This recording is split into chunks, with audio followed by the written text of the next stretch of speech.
ముఖ్యంగా ఏంటంటే మా బోటి సీనియర్ సిటిజన్స్ ఎంతమంది ఉన్నారు, 70 ఏళ్ళు దాటిన వాళ్ళు దగ్గర దగ్గర 50% సీనియర్ సిటిజన్స్ ఉన్నారు. వీళ్ళందరికీ అన్యాయం చేసి ఆయన ప్రజాపాలన అనే పేరుతోటి మమ్మల్ని రోడ్డు మీద పడేయటానికి సిద్ధమయ్యాడు.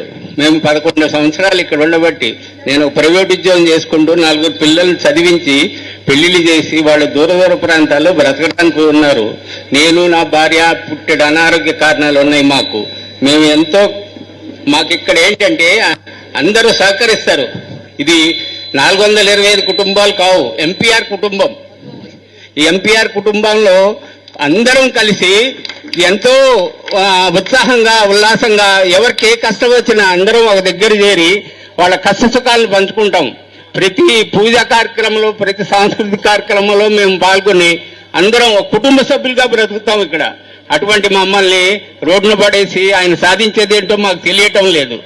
దయచేసి మీరందరూ పెద్దలు సహకరించి మమ్మల్ని మాకు అన్యాయం జరగకుండా చూడమని మనస్ఫూర్తిగా మీకు తెలియపరచుకుంటూ